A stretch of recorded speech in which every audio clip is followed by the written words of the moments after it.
నిజమా, ఇది నిజమా అనే మనసులోకి ఒక ఆలోచన తెచ్చింది. ఎవరు? సాతాను.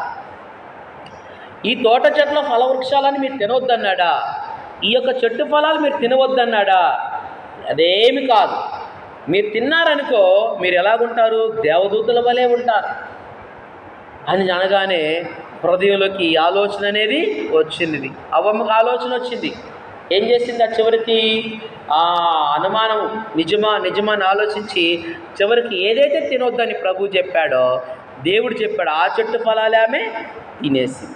చూడండి, మరి మన యొక్క నోరుని ఎలాగా? నీతిమంతు నోరు జ్ఞానోపదేశం పలుకునంట. నీతిమంతు నోరు జీవవృక్ష పూట. నీ నోరు సత్యమైన మాటలు పలుకునని అన్నాడు. హృదయం నిండి ఉన్న దాన్ని బట్టి నోరు మాట్లాడినని అన్నాడు వాక్యంలో ఉన్నది. మరి ఆమె హృదయం ఎలాగున్నది? ఆమె నోరు ఎలా ఉపయోగించుకుంటున్నది? ఆమె నోరు తన హృదయంలో సాతాను మాటలకి అవకాశం ఇచ్చింది, కానీ దేవుని మాటలకి అవకాశం ఆమెలో లేవు. కాబట్టి ఏం చేసింది? మాట్లాడినందువల్ల శాపగ్రస్తురాలై పోయింది.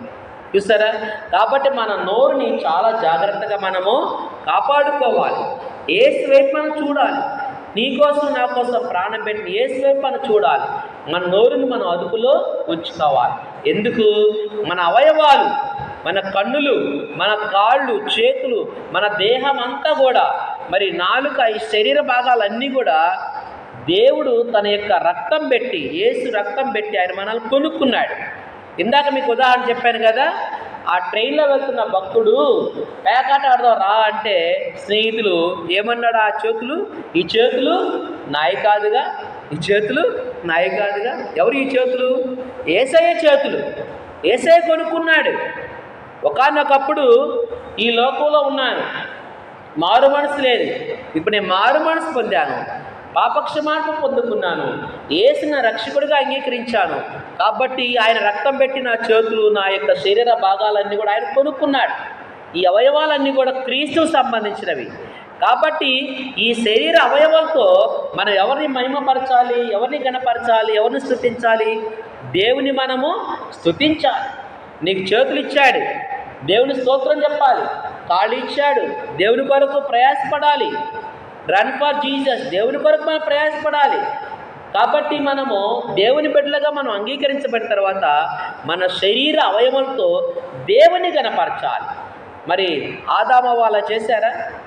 ఏదేనితో అలా చేశారా? చేయలేదు. దేవుని దుఃఖ పెట్టారు. ఏం చేశారమ్మా? దేవుని దుఃఖ పెట్టారు. దేవుని సంతోషం ఉన్నదా? ఆదాము అవ్వ విషయంలో దేవుని సంతోషం ఉందా? ఎందుకు చేశాను ఆ వేళని? ఆదాముని ఎందుకు చేశాను, అసలు మానవుని ఎందుకు చేశానని దేవుడు ఒకనొక సందర్భంలో దుఃఖపడ్డాడు. ఎందుకు? వాళ్ళ హృదయంలోని ఆలోచనలు అన్నీ కూడా ఎలాగున్నాయి? కేవలము చెడ్డవి. దేవుడు ఆయనకి ఆయన ఆలోచనలు లేవు, ఆయన తలంపులు లేవు, కానీ వాళ్ళల్లో ఉన్నదాన్ని ఎలాగున్నాయి? లోకాశలు ఉన్నాయి, దురాశలు ఉన్నాయి. కాబట్టి వాళ్ళ హృదయం యొక్క ఆలోచనలన్నీ చెడ్డగా ఉన్నందువల్ల ఆదాము అవ్వ విషయంలో దేవుడికి ఏమాత్రం సంతోషము లేదు.